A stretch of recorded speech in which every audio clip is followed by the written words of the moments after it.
Most people live their entire lives without ever realizing a single terrifying truth. They are not living by choice. They are living by default. They wake up to alarms they didn't design, rush through days they don't control, chase money they don't understand, and call it life. They blame circumstances, bad luck, the economy, their parents, their past, never once questioning the silent force shaping every decision they make. They're thinking. And then, quietly, without drama, without warning, life ends. Not with failure, but with unfulfilled potential. Earl Nightingale understood this truth long before the world was ready to hear it. He didn't shout it from stages. He didn't sell hype. Spoke it calmly, deliberately, almost dangerously simple. You become. What do you think about? Not what you want, not what you hope, not what you pray for, what you consistently think about. This single sentence has more power than most people will ever allow themselves to realize. Because if it's true, and it is, then comfort disappears. Excuses evaporate. Victimhood dies. Responsibility becomes unavoidable. Earl Nightingale was not born into privilege. He wasn't handed wealth, influence, or opportunity. He was born in 1921, during a time when survival itself was uncertain.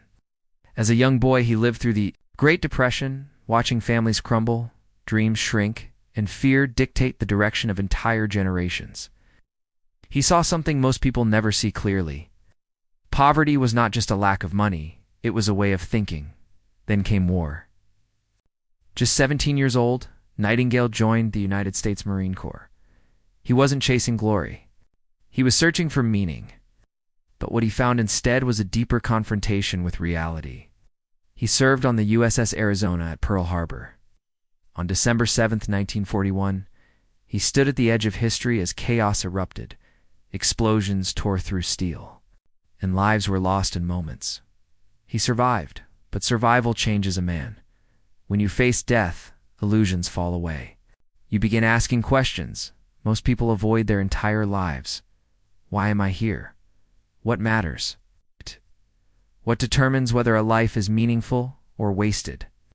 After the war, Earl Nightingale returned to civilian life, not as a hero celebrated by the masses, but as a man carrying questions that demanded answers. He entered the world of sales, radio, and business, where he encountered a puzzle that would define his life's work. Why do some people succeed wildly, while others fail repeatedly, even when they work just as hard?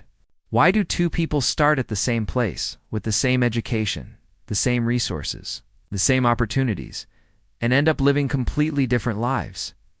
It wasn't intelligence. It wasn't luck. It wasn't background. It was direction. Most people, Nightingale observed, had no direction at all. They drifted. They reacted. They consumed information without intention. They chased goals they never chose. They allowed society to program their minds while wondering why life felt empty. He studied the great thinkers: Napoleon Hill, Andrew Carnegie, Thomas Edison, Henry Ford. He studied philosophy, psychology, economics, history. But unlike most, he didn't collect knowledge for entertainment. He looked for principles, universal laws that govern success, the same way gravity governs motion. And he found one law above all others. The human mind moves in the direction of its dominant thoughts. That's when Earl Nightingale realized something that terrified him and then liberated him. If this law is true, then most people are not unlucky. They are unaware. They are thinking themselves into lives they don't want, day after day, without ever noticing. In 1956, Nightingale recorded a short audio program that would change the world forever. It was not flashy, no background music, no dramatic effects, just a calm, confident voice delivering a message that felt almost confrontational in its simplicity. The Strangest Secret. It became the first spoken word recording to sell over 1 million copies. People didn't listen to it because it entertained them. They listened because it woke them up. It forced them to confront the most uncomfortable idea of all. If your life isn't working, it's not because of the world. It's because of the thoughts you've been feeding your mind. That message hit like lightning, because once you see it, You can't unsee it. Every paycheck reflects thinking. Oh, Every relationship reflects thinking. oh, Every habit reflects thinking. Every fear reflects thinking. Every success reflects thinking. And most people never stop long enough to choose their thoughts. They scroll, they react, they complain. They consume fear disguised as news. They internalize limitation disguised as realism. Then they wonder why life feels small.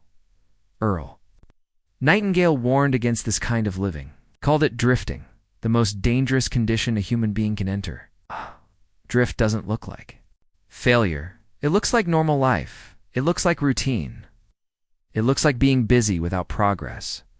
A drifting mind is like a ship without a compass. It will move but never arrive.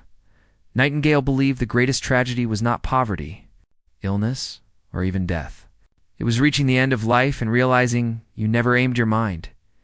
He taught that success begins the moment a person decides to aim, or thinking toward a specific purpose, and refuses to let it wander, not someday, not when conditions are perfect. Now, because the mind left undirected will always default to fear. Fear of failure. Fear of judgment. Fear of uncertainty. Fear of success. That fear then shapes decisions. Those decisions shape habits. Those habits shape character. And character shapes destiny. This is not philosophy for the weak. This is not comfort for the confused. This is responsibility at the highest level. Earl Nightingale didn't promise quick riches. He didn't sell fantasies.